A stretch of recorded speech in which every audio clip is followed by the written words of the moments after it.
So, welcome to our last week, guys. So, mince pies. So, short crust pastry by hand, but I'll talk to you about doing it in the machine because that's very useful as well.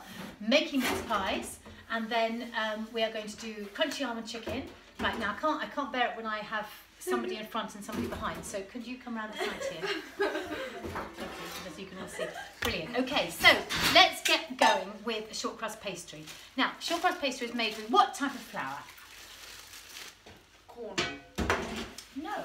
Really? Plain. Plain flour. Yeah, ordinary plain flour. Okay, and a basic recipe for short crust pastry is half fat to flour, but we use two different types of fat. What might that be? Butter. Marvellous. What might this be? Margarine. Butter. I don't know. Shortening. Lard. Let me show you.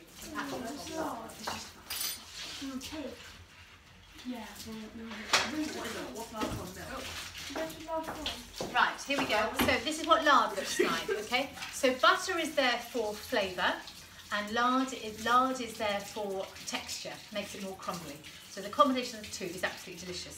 Now, because it's Christmas, usually you have half fat to flour, but we're using slightly more. And also we're going to put a little bit of sugar. Actually, I've already put some sugar in here, a little bit of sugar for sweetness. And we will just pop a little pinch of salt in there. For what does salt go in there for? Flavour. Yay, flavour. So a little bit of flavour. Now, this bit can all be done in a food processor, which is what I would normally do. Chuck it all in because it saves an awful lot of time and energy. And you're all competent at using food processors now, aren't you? So, a very, very good reason, apart from speed, is that when you make pastry, you want to keep the ingredients all really cool. And if you chop up the butter and flour in a food processor, then you keep your hands right out of the way. So that works very well. But when you're doing it by hand, which is a good idea the first time you do it, so you get the feel of it, cut the butter up into little lumps in the flour and make sure it's really coated. And then if you get a J-cloth and put your bowl on that so it doesn't slide around, that's good. And then with 2 table knives and forks, you're going to do some chopping, crisscross chopping. And what this is doing is chopping up the butter, a little bit like Imagimix, but obviously much slower, but faster than your hands. And it's keeping your hands out of it, so it's keeping the fat as cool as it can be. Okay, so you just keep going until your arms start falling off, and you go, actually, I'm not as strong as I thought I was, and I'm tired. And before you get grumpy, then stop, okay? So that does the first bit of the work. Then you've got everything on a smaller scale now, and then hands are going in, and we're going to do the rubbing in. When have you done rubbing in cookery at school, scones and that kind of stuff? Now, what I want you to do is look at your hands. I want you to keep the palm of your hands clean, and if that stays like that, then it means you're rubbing in effectively. So your hands go into the bowl. Use the tips of your fingers, lift out, and then just rub the fat into the flour. Yeah?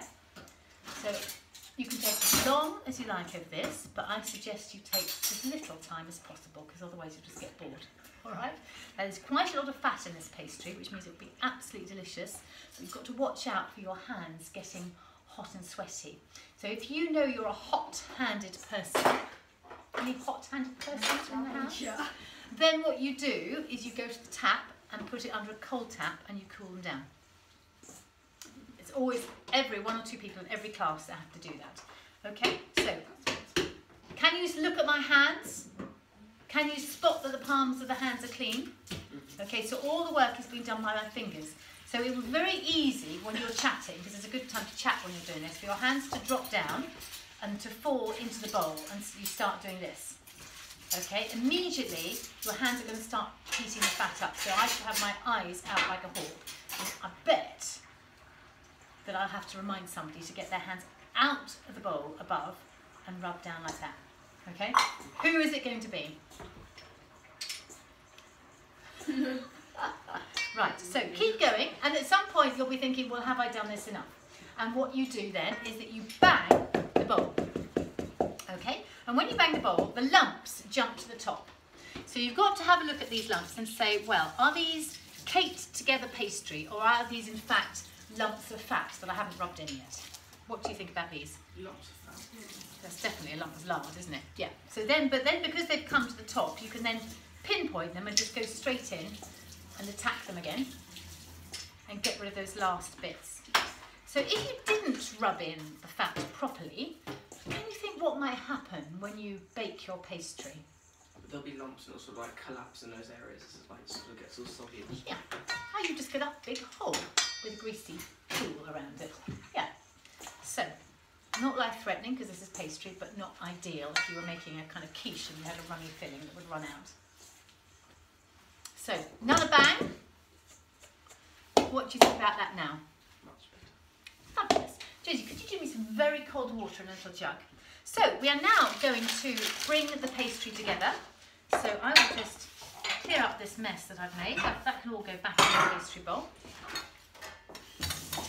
And we'll just wipe it down. And I'm going to get my equipment ready for rolling out as well. I think I'll also wash my hands.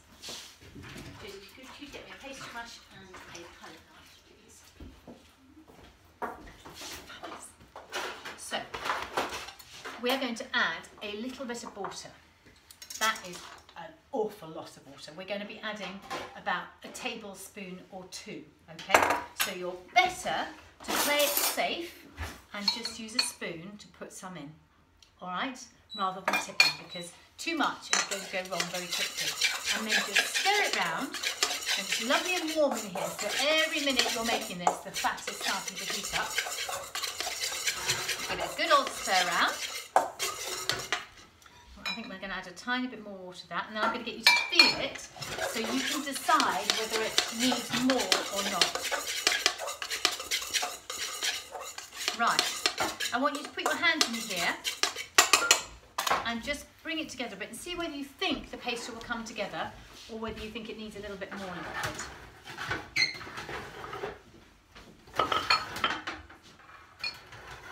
What do you think? Tiny bit more. Tiny bit more. Yeah, it's nearly a tiny bit more. So what we'll do is, I agree, I think it could be fine, but I think we can get away with a tiny bit. Now if we underdo the water, then we have to work quite hard to make it stick together, and that will make the pastry tough. If we put too much water in, the pastry is going to be tough anyway. So it's a little bit of a fine balance, okay, but a little bit of water, another little teaspoon, is going to do it no harm, and it will make the pastry crisp. So really stir that well in.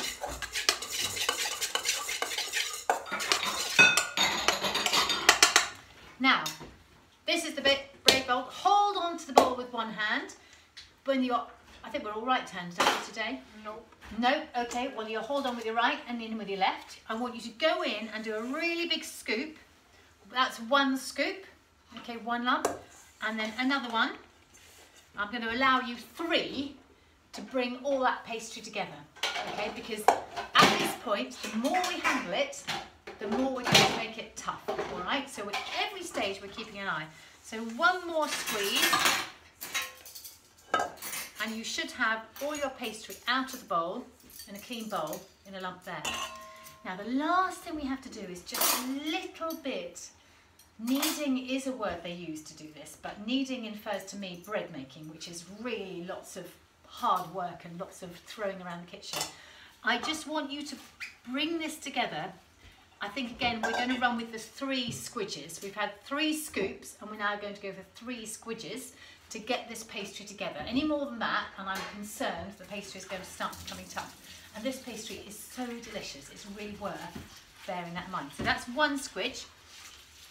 If you think you need a little bit more flour, or your hands are a bit sticky, then you can just put a little bit of flour on your hands, and then we'll just come round.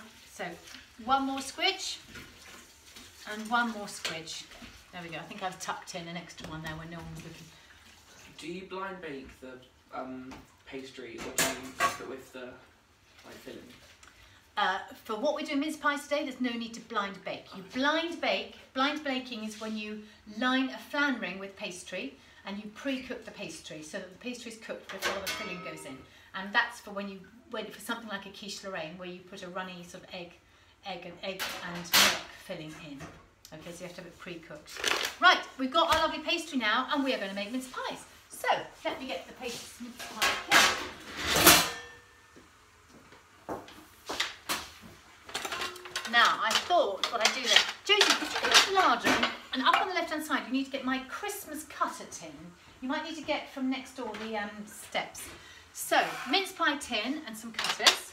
But we're going to roll out the pastry first of all. So we have done some pastry work, haven't we? Done with puff pastry. So flour on the table to just the same. Flour on the table to stop it sticking. Flour on the rolling pin horizontal on the edge. And we're going to start off by, do you remember what we did with the puff pastry? There was a word we used for this. Squidge. Squidge, nearly ridge. Do you remember ridging? Do you remember that? And then we're going to turn the pastry a quarter, ridge a little bit more, turn it another quarter, ridge it a little bit more, and another quarter. We should be back to square one. And actually at this point I'm going to start rolling it out. Alright, now lift the pastry and make sure that there's plenty of flour underneath so it doesn't stick. Make sure your rolling pin has got lovely flour on it, so again it's not going to stick on the top. And then you're going to roll it. Oh, carried away. So what can I do to stop that happening? You see, more flour on the rolling pin. Brilliant. Okay, so roll that. Turn it a quarter. Always a quarter when you're rolling a circle. And back again. Another quarter. Until you have it again about the thickness of a pound coin or so. I think I'm nearly there. Right. Absolutely adore mince pies. So, then we've got cutters, and I thought what would be quite fun tonight is to use fluted cutters. So we should all be able to make 6 each. If you want fluted ones, use that side. If you want straight ones, that side. So cut out the bases first of all. So I think if you cut out 6 bases, 1, 2, 3, 4, 5, 6, and then just ease them into the tin.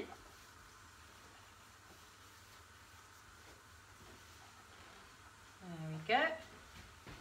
Okay, so just say ease them in rather than force them in.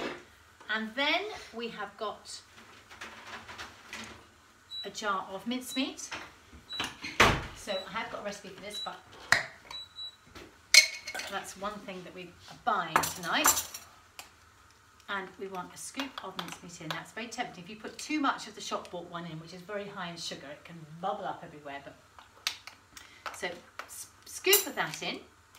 And then you can either make little round lids, but actually what I find is quite fun is going to my Mad Christmas cutters. And then you can, I've got lots of different shapes we'll get out, but it's quite fun just to do little star shapes or holly leaf shapes, and you can just have a little topping like that. Do you quite like those? So we'll do that. And then any pastry we've got left over, you can just roll out to make a few more. So that is what we're going to do first of all. All right, and I think we can all work around here, unless you all work around here because there were just the 5 of you. Would you like to do that? Brilliant. Right. Off we go. So let's boards, make sure it's really clear surface. Just help us get really clear. So you all need to have a bowl. So everybody get a bowl. Do you want from behind us? Do you want to just get? I'm